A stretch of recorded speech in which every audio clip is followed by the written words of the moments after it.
Bonjour à tous, bienvenue sur Avenir du Congo TV. Voici les actualités du jour. Le 6 avril, la République du Congo a lancé l'initiative Gouvernance 4.0, une stratégie couvrant la période 2026-2031 et destinée à construire un État plus moderne et tourné vers le numérique.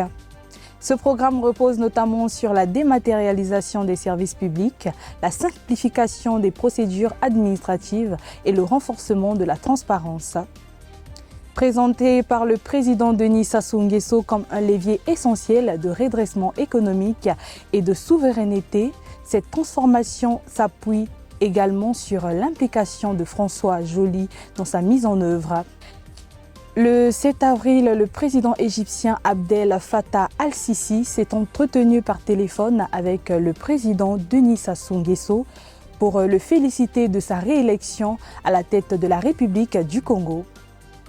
Les deux dirigeants ont réaffirmé leur volonté de renforcer la coopération bilatérale et de poursuivre la coordination au niveau régional et international, tout en soulignant l'importance du règlement pacifique des conflits en Afrique afin de préserver la souveraineté du continent. À Pointe-Noire, la mobilisation s'intensifie à l'approche des épreuves du BPC. Le 6 avril, lors de la cérémonie des Akili Education Awards 2026 organisée à la mairie de Luandjili, 140 élèves de 3e parmi les plus prometteurs ont pris l'engagement de hisser la ville océane au sommet du classement national. La 10e édition de la compétition d'orthographe Phénomorphe a rendu son verdict ce 8 avril. Après 2 mois d'une compétition acharnée, c'est la jeune Maria Ngatali qui s'est imposée dans la catégorie primaire après un duel mémorable. Suivez ce reportage d'Alain Ferril Manjako grâce au SEMA et Gasly Gambou. C'est le clap de fin pour le Phénomorphe. Lancé il y a 2 mois, cette compétition des références qui met en prise les élèves autour de la maîtrise de la langue française a fermé ses portes ce mercredi 8 avril. Pour cette édition, le niveau est monté d'un cran dans les 3 catégories en lice, primaire, collège et lycée. Le point d'orgue de cette clôture fut sans doute la finale de la catégorie primaire. Dans la ligne de départ, 4 candidats déterminés à ne laisser passer aucune faute. Mais très vite, la finale s'est transformée en un tête-à-tête, haletant entre 2 championnes. Il a fallu pas moins de 15 tours d'appellation pour départager les finalistes. Au bout de ce marathon des lettres, Maria Ngatali, élève en classe de CM2 à l'école privée Le Succès d'Arc, a finalement décroché la première place. Elle l'emporte devant Pénélope Lubuka, élève en classe de CM1 de l'école Laurie Floride, qui n'a pas démérité malgré son jeune âge. Interrogée à l'insu de son sacre, la grande gagnante n'a pas caché son émotion. Merci, je vous remercie pour tous ces cadeaux.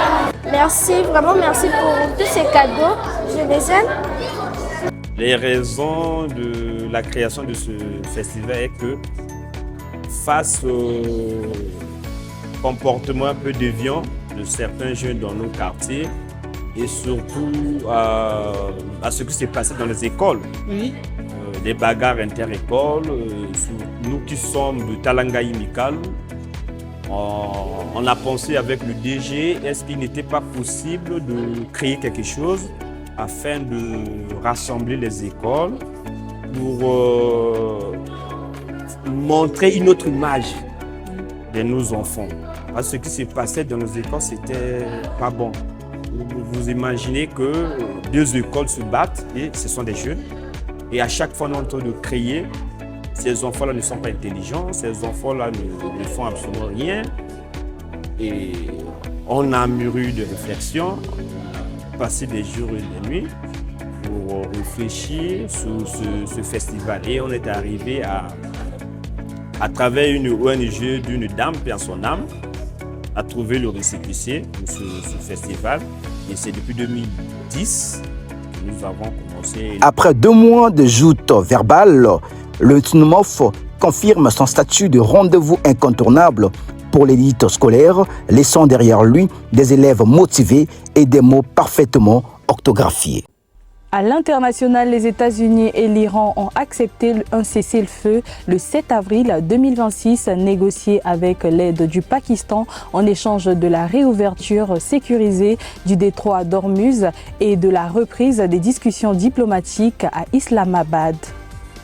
Toutefois, cet accord reste très fragile. Les États-Unis et l'Israël ont mené des frappes contre l'Iran, y compris pendant les phases de négociation, et des attaques se sont poursuivies autour de l'annonce de la trêve, ce qui rend incertaine sa durée et sa mise en œuvre.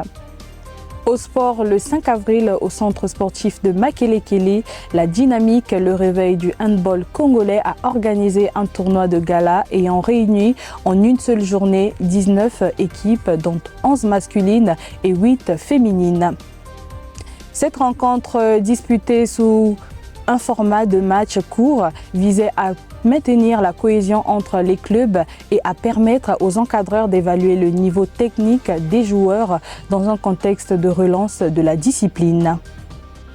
L'événement, marqué par une forte mobilisation des sportifs et du public, s'inscrit dans une série d'initiatives destinées à redynamiser la pratique du handball à l'échelle nationale.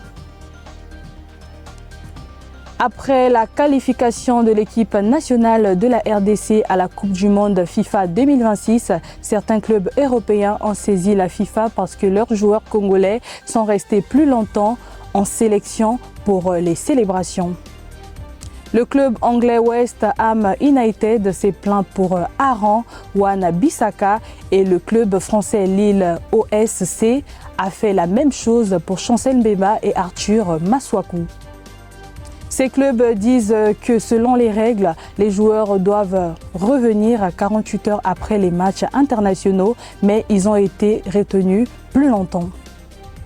Mesdames et messieurs, parlons à présent culture. Brazzaville s'apprête à accueillir un nouveau rendez-vous dédié à l'événementiel avec la première édition de Event Expo Africa prévue les 24 et 25 avril. Initiée par Jeanne-Alexandra Ngoya, cette rencontre vise à structurer et valoriser un secteur en pleine expansion. Elle entend également positionner l'événement comme un moteur de développement économique et une source d'opportunités pour la jeunesse.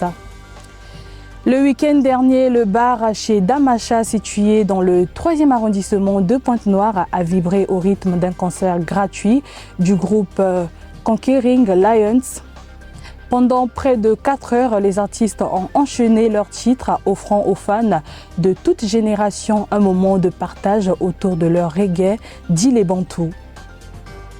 C'est la fin de cette édition. Merci d'avoir choisi Avenir du Congo TV pour vous informer. On se retrouve dans une prochaine édition. Portez-vous bien. À très bientôt.